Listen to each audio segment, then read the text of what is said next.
Hi, everybody. Hello. Hello. Well, welcome. So nice to see you. So Yeah, you too. let me introduce Lana and Charles.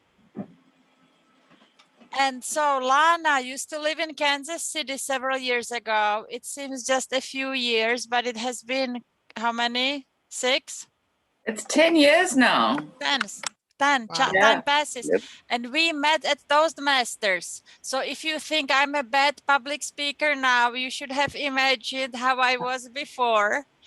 And then we became friends. She's an art historian. She's a great educator. She published books. Wow. And she's very accomplished, but then she got homesick, her aging father, so she moved back to South Africa, and she is back to teaching, and she is here with her husband, Charles, who I got the honor to talk to just once. And as part of our series, People of the World Unite, I thought she would be a great interviewee, kind of from a faraway land. So welcome, Lana, and tell us more about yourself and Charles. Oh, well, thank you, Magda. It's nice to see everybody and to be able to almost represent and speak about both countries, if you will.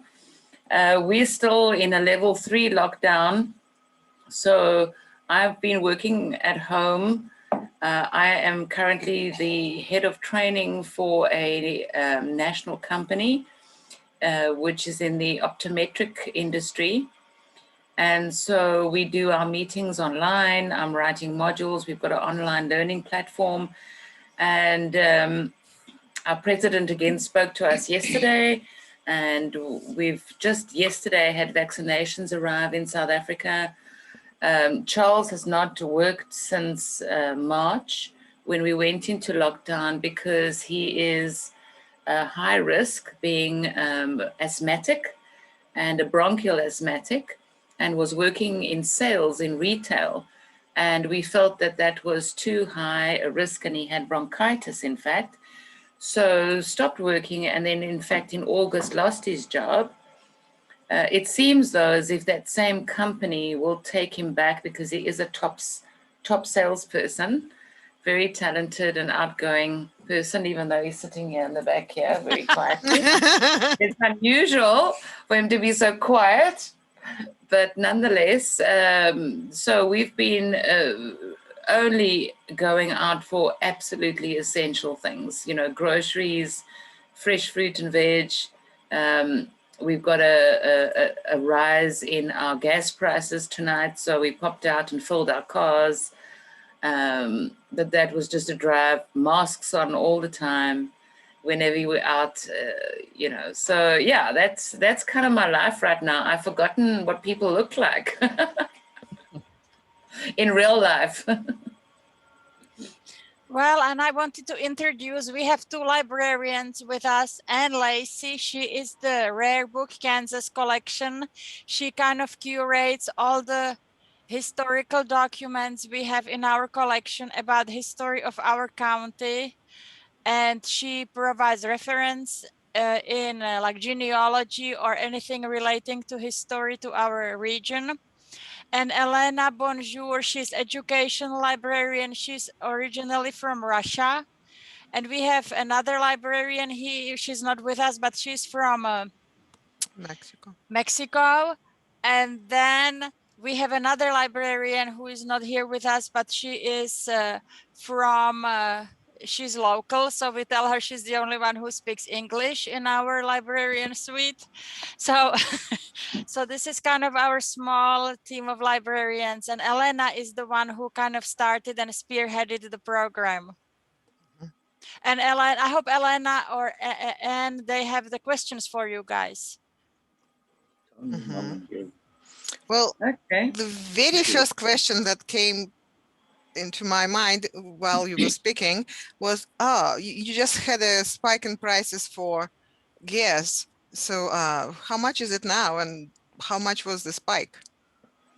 Well, tonight it's going up 81 cents a litre. I think we just paid, it's 14 South African rands at the moment, 14 rands and 16 cents or something. So it's going up, you know, almost a full rand a litre. And I mean, I just put in, you know, about 40 litres. So that's, you know, it's 40 bucks basically. Wow. So it's quite a high price. We went up and down. I was just looking in my book now when Charles and I were out, that our current price today is the same as what we were in October last year. So it's gone up and it's gone down, and now it's going to go big up again. Thank you. And also, Magda, do we have any of Lana's books in the library? We don't. No, we don't. I think, yeah, that's a good point. I have them at home, but I think I'm not sure if the publisher would be covered by our special credit card slash, you know, vendor type, but I certainly will check into it. And Lana, before I forget, I have to comment on the painting behind you. I remember that painting. Is it the one you had in Kansas City? No, it had a bee and a I dog. left that one. You did? No, I left that one. This is my one of my big canvases I use as a background when I'm on my calls, and that it just gives a different, better than a fun. Yeah, the other painting had a dog and a beach, and I remember all the curries you taught me to make, and sitting on Yes. your deck. Those were Yes, good absolutely. times. Yeah. And Charles, you are talking all the time. Okay. No, I just want to know something. Elena, you from Russia? Uh-huh. Okay, my father was from Hungary, Budapest. That's Magda? close to you. Magda was, are you talking about Magda? No, her father, Magda? his father. Oh, Eleanor. sorry. Elena. Uh-huh. Sorry? There is some kind of delay. Okay. Hi. Yes, I am from Russia. And what was your question again? My father Your father.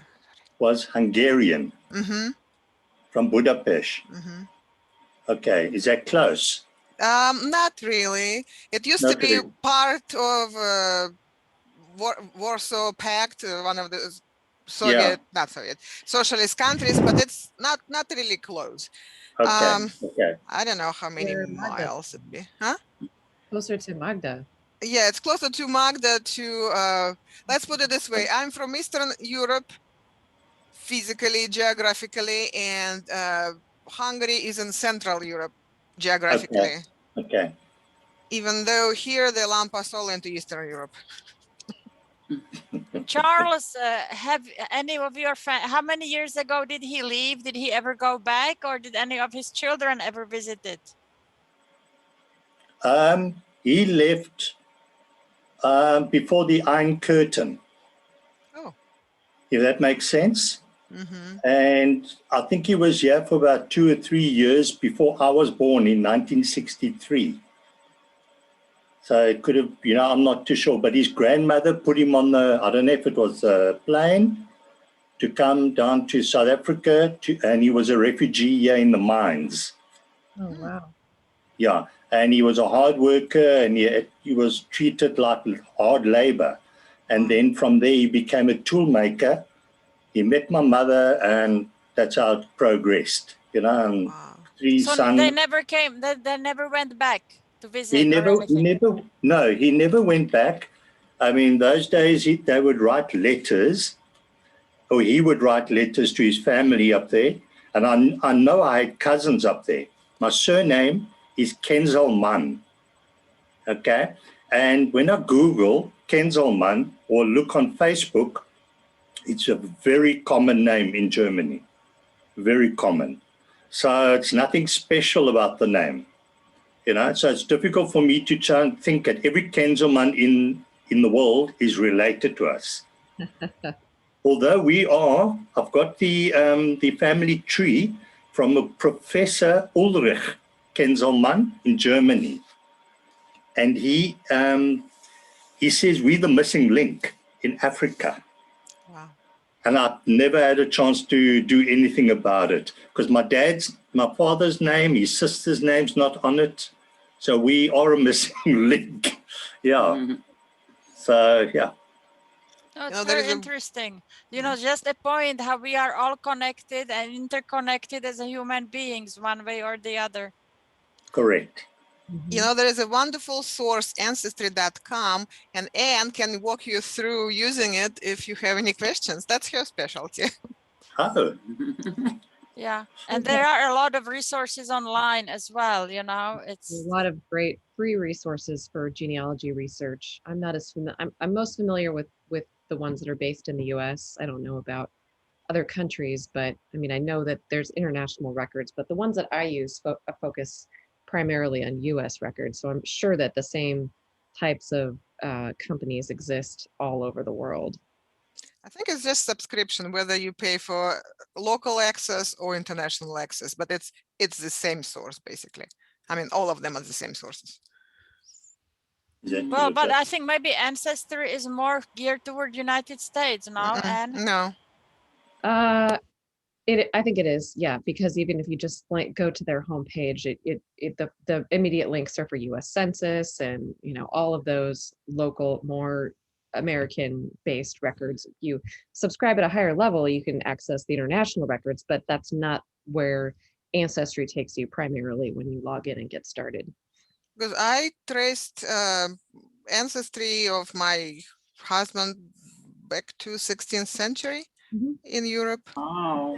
You can do it. So yeah, there are plenty of records on the other side. US-based company, so.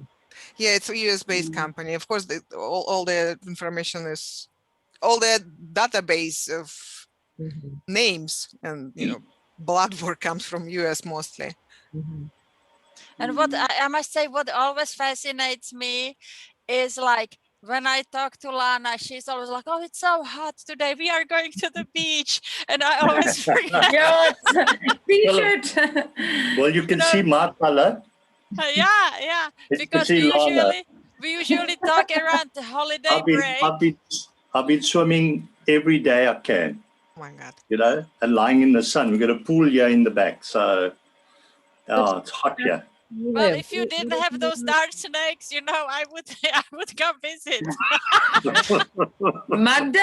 Magda, let me tell you, I have not seen one single snake in South Africa in 10 years that I'm back here. I promise you. I know. The only snake I've seen is on television. Tell her Well, about we have this Yes, we discussion. don't have snakes. I don't like We have this We live in the discussion every city. time I call. And we usually talk around Christmas time, and that's why they are telling me about the beach. And I was like, "What do you mean?" And then I realized, they have summer of course, right now. different season, and it's like this reminds me when I go to my dentist. The cleaning my teeth, the dental hygienist, having all this chit chat, which drives me nuts. And she always like, "So do you have the same seasons like me?" She asks me the same question every time. My most favorite question from Americans is, do you have Thanksgiving in Russia? Yeah. Americans Thanksgiving at the same time, Yeah, or they ask me about 4th of July, and I was like, "Sure we do. We don't go from 3rd to the 5th." We do have 4th of July. Yeah. So can 1st of July. The 4th of July, Independence Day. But yeah, there are so many, because American television and a lot of movies are directed and, so globally released. We've got a big American influence in the sense that there are some people now jumping into Halloween and kind of going, this whole trick-or-treat thing. Not so much Thanksgiving, but certainly the Halloween seems to have caught on especially with children. I mean, we don't have little kids or anything, and sometimes school groups do that just because they've seen it on American television or on a sitcom somewhere, and they also same in want Europe, and the Valentine's Day, they had the same, And you had a question. Well, I was just going to ask if you could tell us a little bit about your neighborhood and where you live. Yeah, well, we're very much in the city. We're in about the 5th largest city in South Africa. And it's a coastal city. What's in it fact, called? it's called Port Elizabeth. And when I was shipping some of my boxes back from Kansas, I was living in Overland Park in Kansas. And when I was shipping the boxes back through an international shipping company, the boxes almost went to New Jersey because there's a Port Elizabeth in New Jersey. So, no, that price doesn't look right. So yeah, we are a coastal city. The main industry in our city, we have the headquarters here of VW and of a lot of motor vehicle places because of the harbor. There's great, opportunities to ship out and ship in. There's it's a very important port. If you will, but we're nowhere near, we're in the suburbs. We're surrounded by kind of very California look, palm trees, greenery all year round. As Charles mentioned, we've got a swimming pool, which is much loved and much used by him, not so much me. Yeah, we've got the lovely neighbors, our neighbor on that side of us, the old man has just turned 90. Wow. And he was rushed to hospital for a few tests the other day. He's back home, he's fine. It's just, it seems to be a little bit of his heart, a heart murmur or something. It's nothing serious. So he's in sort of having a bit of a rest, but he's up on ladders and he's cutting this and he's kind of doing everything for the age of 90, which is fantastic. We heard his wife shouting at him this morning to stay in bed because he just wants to get up. So yeah, we are very active people because there's so many outdoor, you just want to sit outdoors. So since I'm working from home, Charles and I have started to take a walk around the block every evening, and it's beautiful. The bird life here is terrific.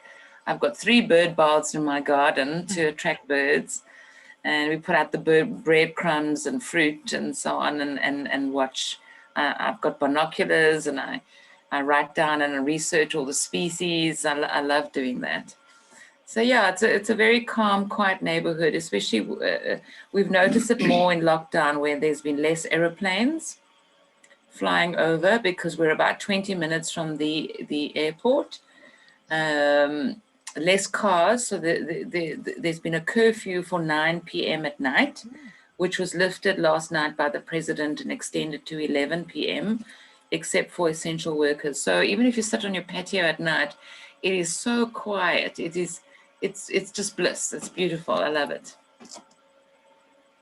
And are you still painting? I have to ask before I forget.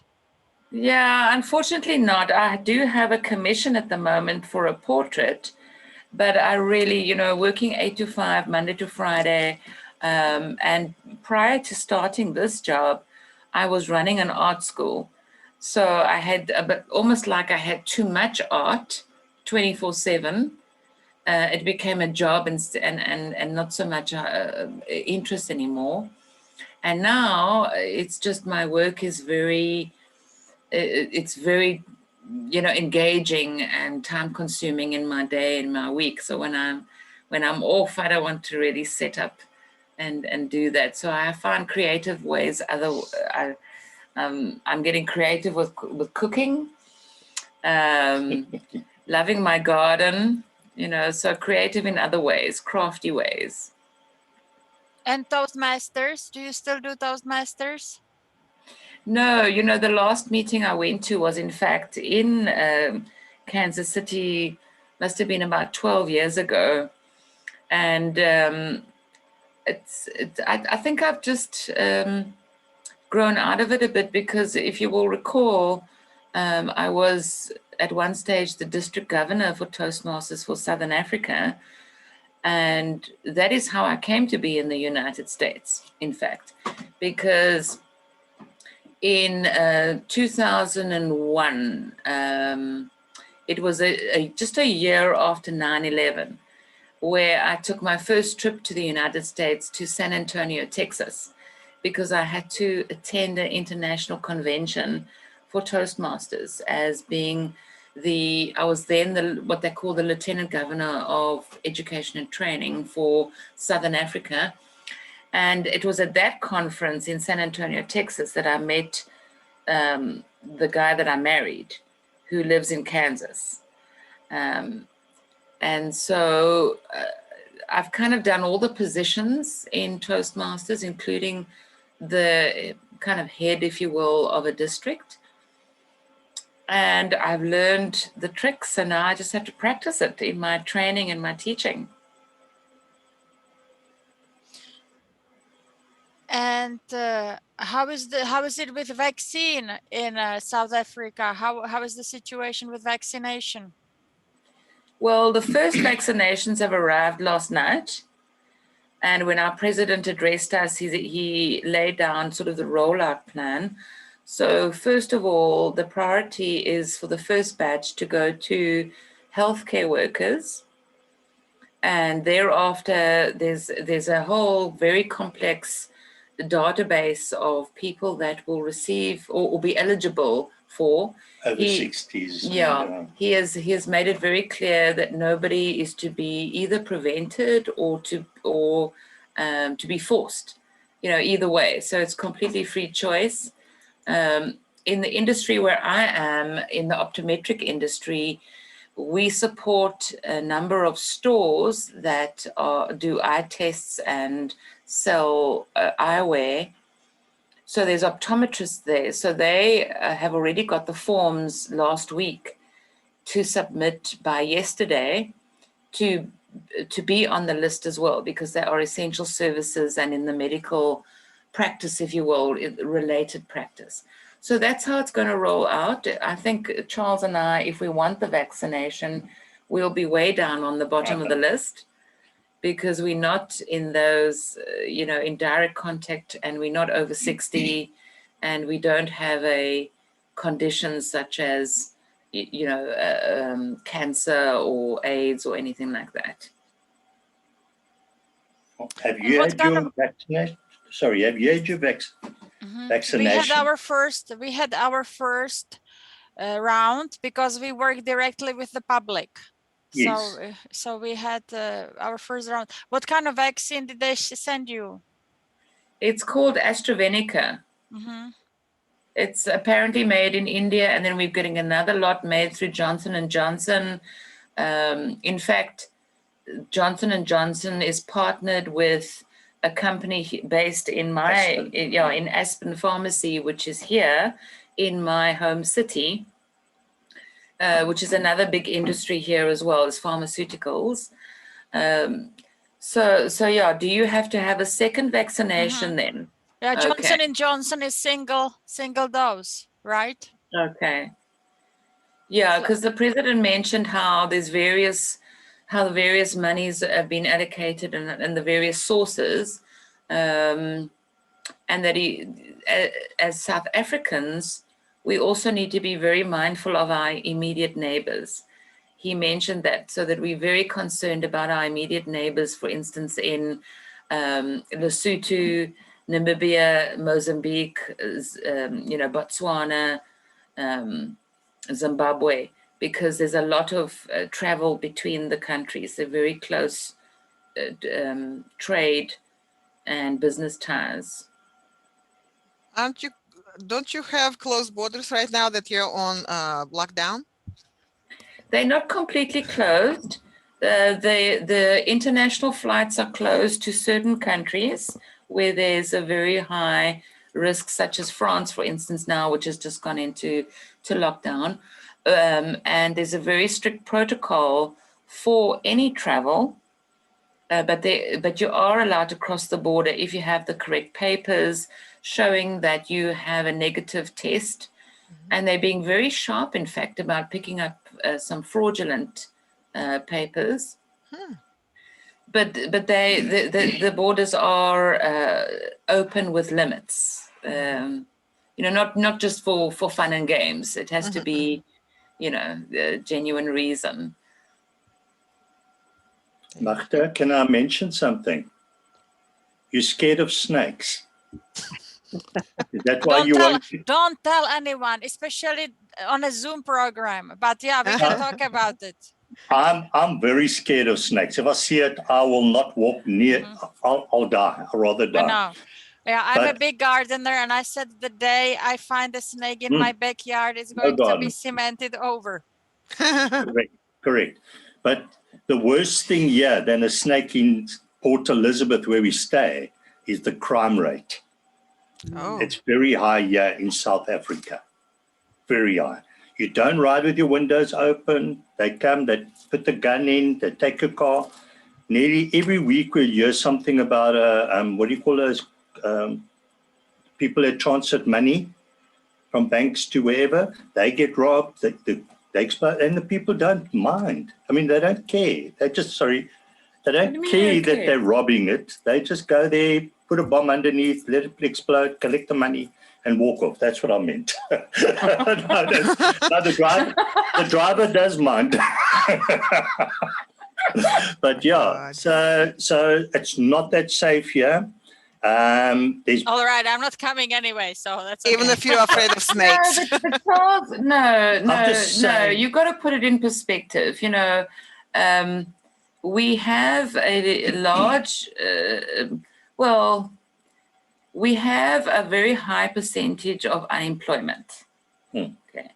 And that percentage has increased now, obviously, with lockdown. There are many people, unfortunately, that were in, lower income groups and just hanging on there, living hand to mouth, that have lost their jobs. So a lot of the crime is just petty theft, just looking for things to sell, putting a hand through an open window to grab a cell phone. It's not so much sophisticated crime as to, I don't know where you're hearing about these bank robberies. Well, maybe he has some insider info. Maybe he knows something I don't know. So basically, we have a house alarm. We armor ourselves at night, just so that it will go off if there's a door or window that's opened. We have, security gates on our doors. And that is it. I don't even think about it because it's a way that we live. We come inside and we close the gate. It's not hard, and with that you can kind of sit and watch TV and sleep with peace of mind. But yeah, a lot of the crime is just out of absolute sheer poverty and desperation, because you have that extreme third world country and the extreme first world country in Africa. You just do. Well, even in where you used to live in Overland Park in Johnson County, the crime is up. People are stealing catalytic converters, to sell it for cash, and like break-ins and stuff, because people are desperate, and they just so it's just not in certain parts of town. It's kind of all over right now, and unfortunately we live in unfortunate times. Yeah, in South Africa, there are many, many, many millions of people that rely on informal business. For instance, they will trade vegetables on the street, or they will drive a taxi, or, they're just doing services that aren't really, big business. And they've really suffered, really, really suffered. Yeah, same here. So, Lorna, you lived in at least 2 countries that I know of. What are the most favorite things of yours about South Africa?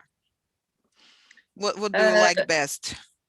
The fact that we have no snakes.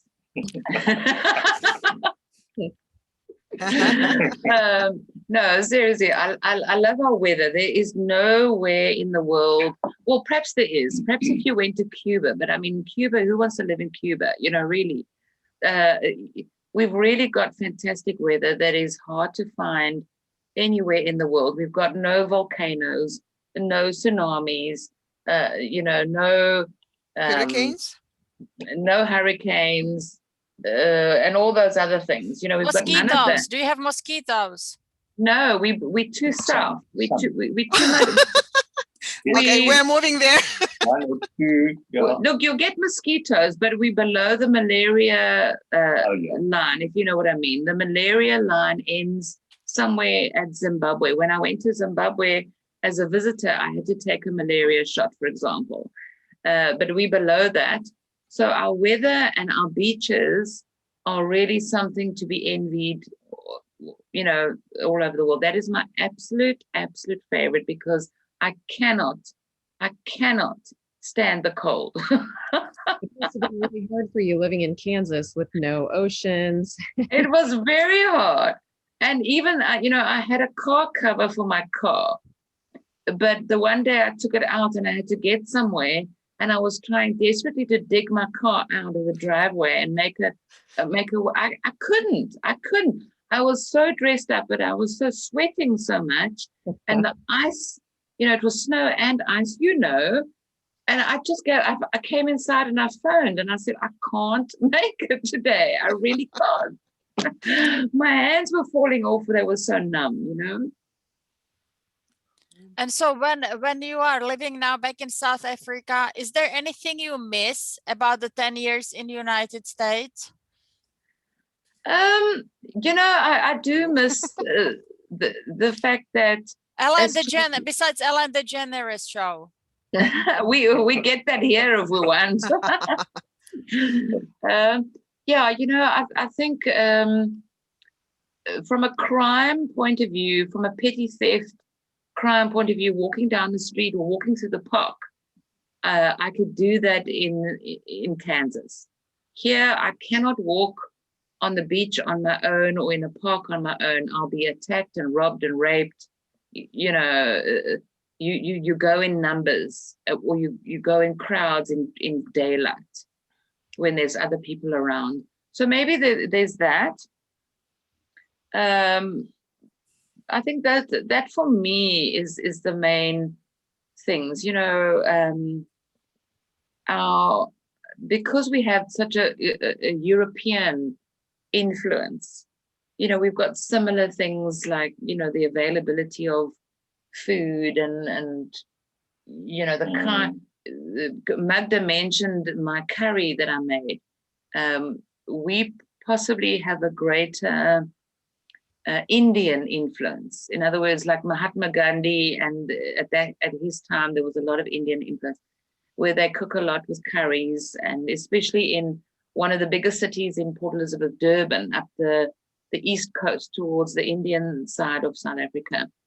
That really is curry country.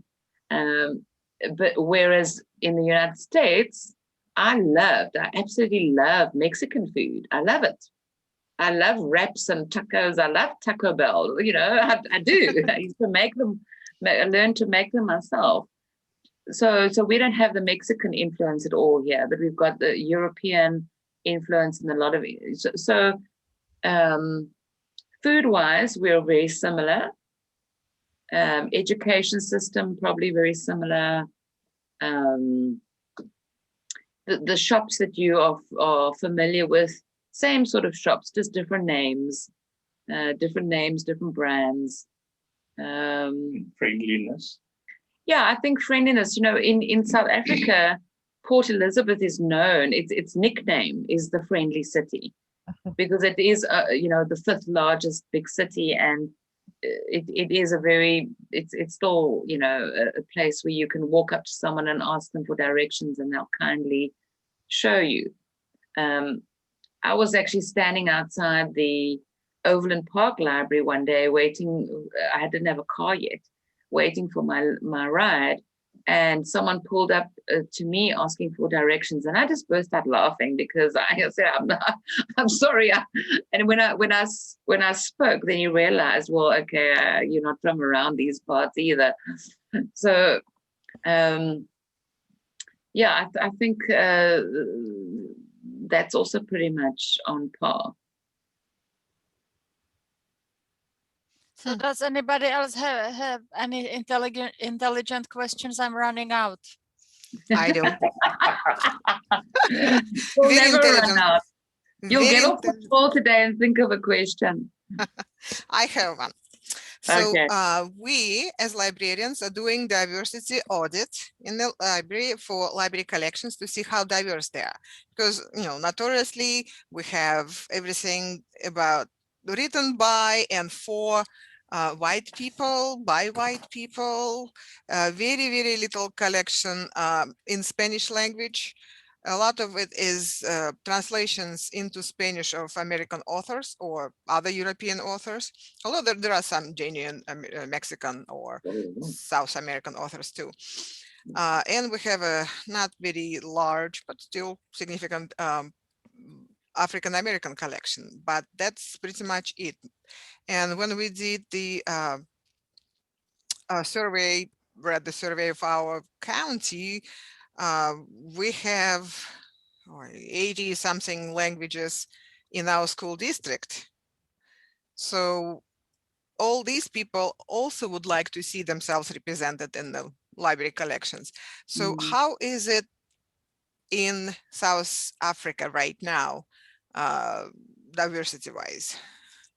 Because you have big influence of Indians Yeah. and other nationalities. Well, yeah, you know, just to start with, we've got 11 official languages.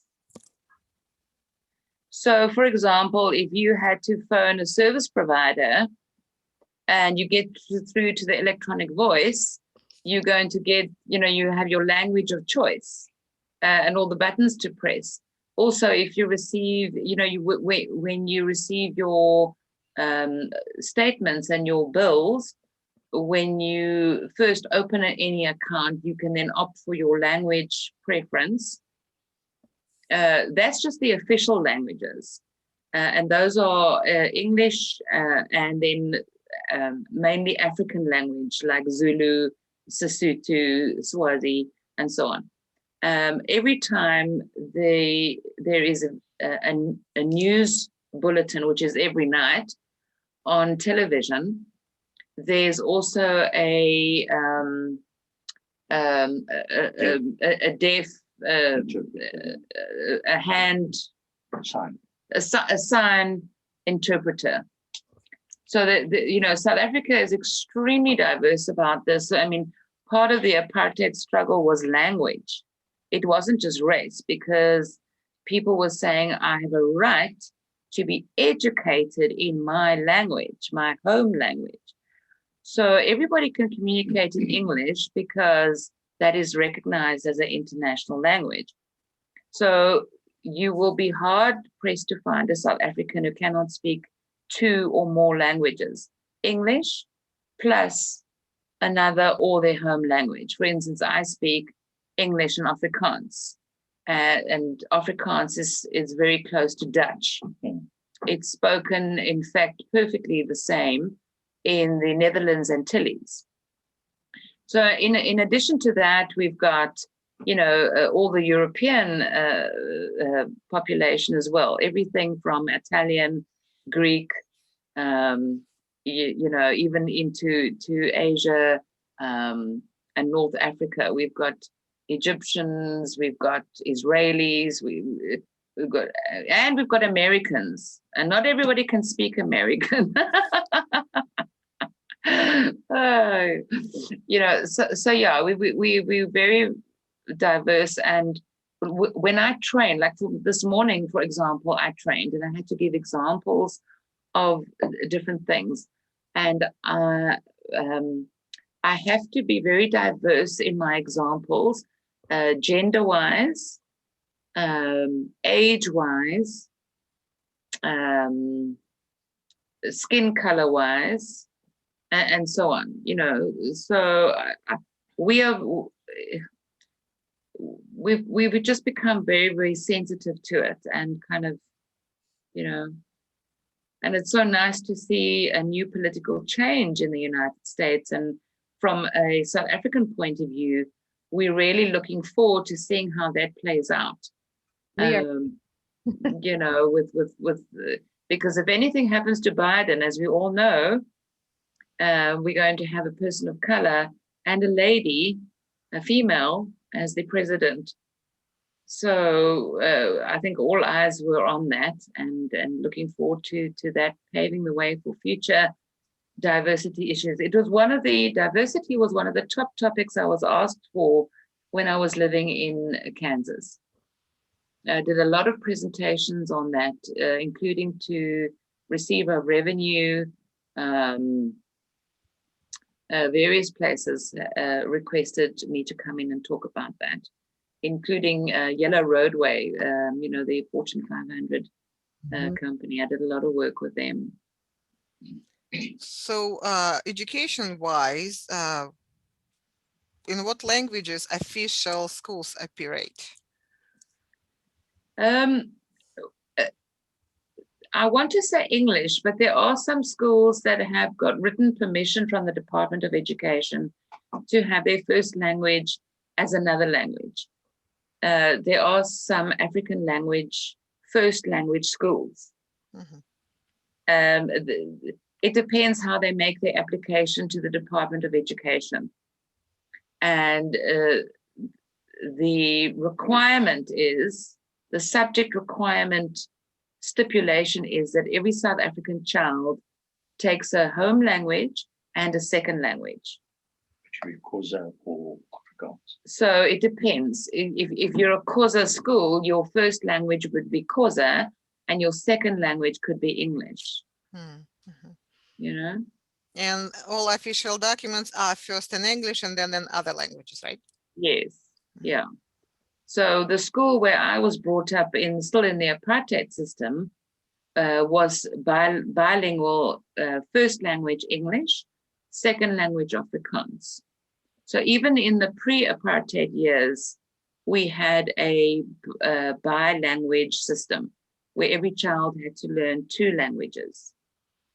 Some children opted for English and French, for example. Back in the pre-apartheid days. And when you say pre-apartheid, what do you mean? What? Yeah, I mean before Mandela. I mean before Mandela was released and the new constitution of South Africa was introduced in the early 1990s. He was released under a first democratic vote, elected as president, and then a new constitution was brought into play. So under that constitution, it's constitutional law that there are 11 official languages. Thank you. Very interesting. Any more smart questions? So what are you talked a little bit about curry and the Indian influence, but is there traditional South African cuisine, or what are some of your favorite foods? Right. Yeah, we love, you call it barbecue and you put a few, hamburger meat on the barbecue and a few, we call it braai. It's that's spelled B-R-A-A-I. It's an Afrikaans word, means braai, means to roast or barbecue. And we're very big meat eaters here. So we love either a lamb chop or a pork chop or a lovely piece of steak, beef steak, and sausage. Sausage, what you would call sausage, we call boerewors. And boerewors is a translation from Afrikaans meaning farmer's sausage. A boere is a farmer, and a wors is a sausage.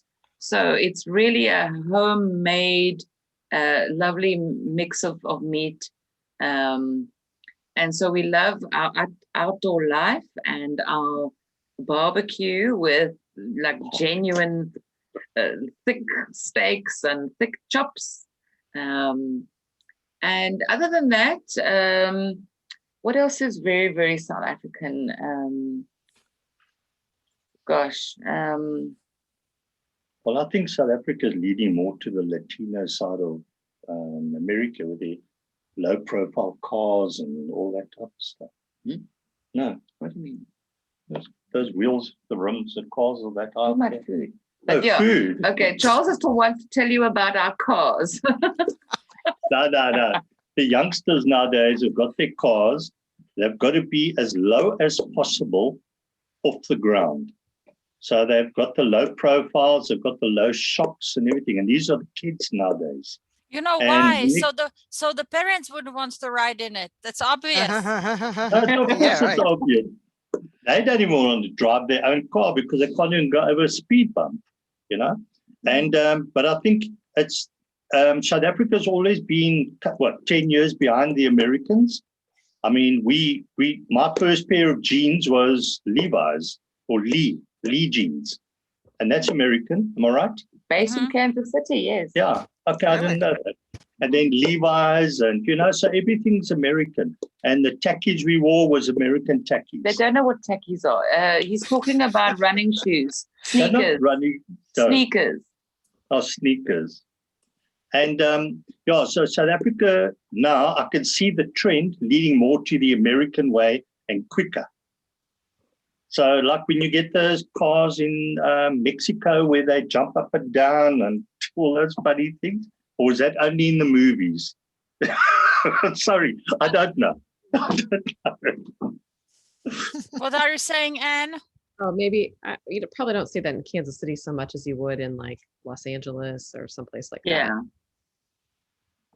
Yeah, I think that the influence internationally is just getting quicker because of, the internet, obviously, and social media. And, even if you were to keep in touch, I mean, I used to keep in touch with my parents by phoning them. Even Skype was quite new 10 years ago. There was no WhatsApp 10 years ago. And now Magda and I can just WhatsApp quickly, and it's just the internet. So I think our communication is just so instant now. You like something here, and your friend in wherever, it can be Europe, or I mean, my brother lives in New Zealand. He's taken his whole family across there. He's got 3 children.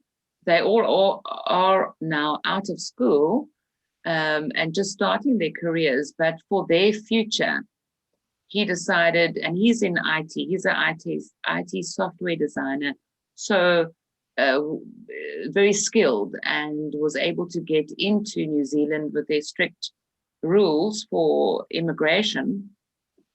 And it's the best thing he could do for his children, is to give them that opportunity of a first world country.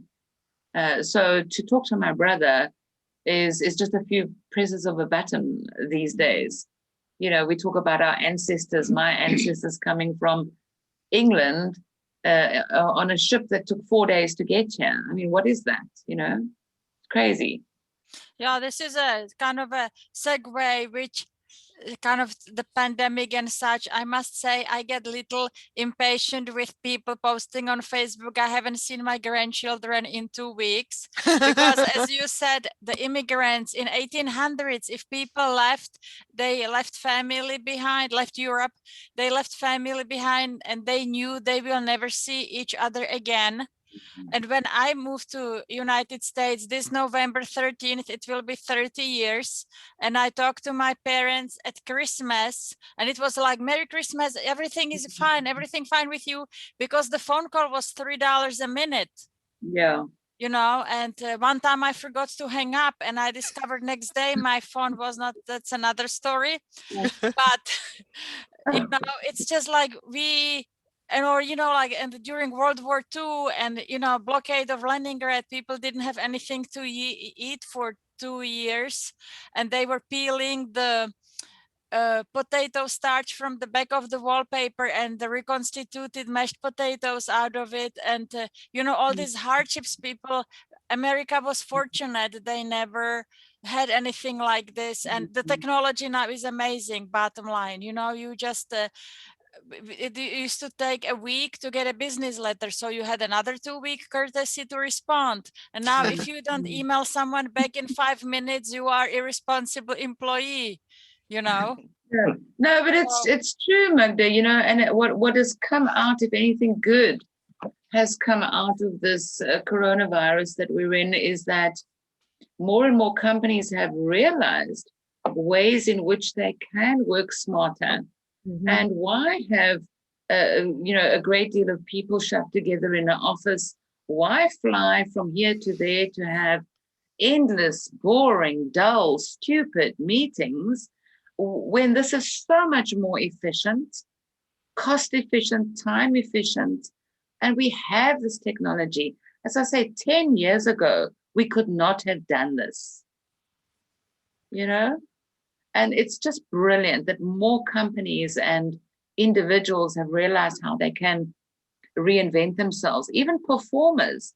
A lot of our local artists have just gone onto YouTube and webinars and selling tickets online for online shows, just so that they too can still, practice their art and earn a living, and and keep food on the table. But they could not have done it 10 years ago. Right. And look at all the virtual visits to world-known museums. Yes, absolutely true. It's fantastic. Just from the comfort of your seat.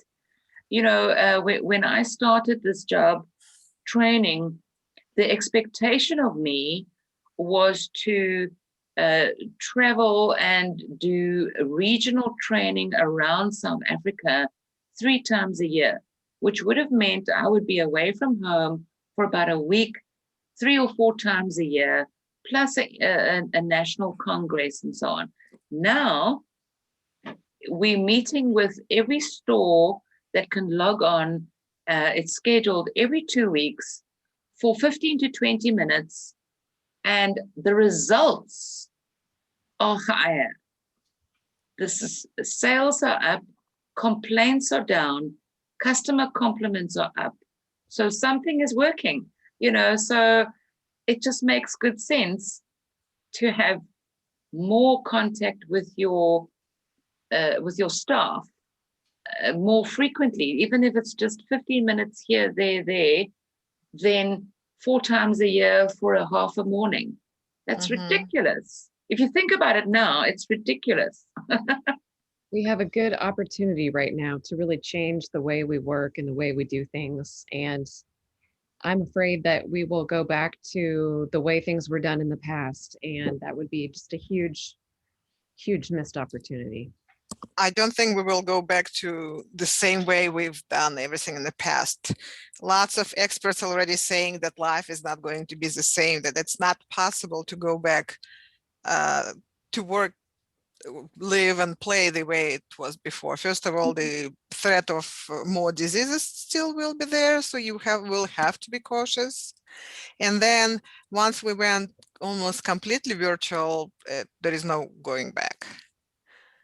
And I like the nature, how the nature revived because airplanes were not flying, people were not going anywhere, they were endangered species, eased off a little bit. The oceans are cleaner. At the beginning of the pandemic, there is kind of a, how is it called? He's a trend watcher. His name is Eisenstein, and he wrote a very, very long article called Coronation, kind of like play on words, corona and coronation, kind of how we can really benefit or how we can profit in a positive way from what is going on, how the society can advance and we can step back and rethink and repair, and and many of his things came through like with the nature. But unfortunately I just feel like some instances we are not flexible, or we anyway. So I kind of agree with Anne. And I wonder wait, go ahead. No, I was going to say, I'm sure I heard on the news a percentage, and I can't remember the percentage.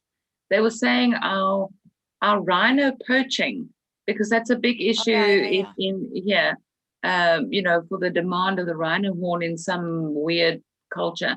But anyway, that the percentage of rhino poaching is really down since March. What was the percentage? Do you remember? But it's drastically down because people are in lockdown. Yeah. Including the criminals, you know. Well, we are kind of how do you call it? Ignoring the lockdowns here in the United States for most parts, you know. But I did hear about the animal poaching in Africa. Yeah, that's good news. Yeah. So, and as you say, just let everything rejuvenate. Let nature revive itself, and even us, if we don't, as Anne was saying, if we don't take the lessons from here and move on, then it's really bad for us, you know, because many people are saying there could be a similar thing like this down the line. And nobody was prepared for this. This just came from who knows where. But now we know better and we must do better. Yep.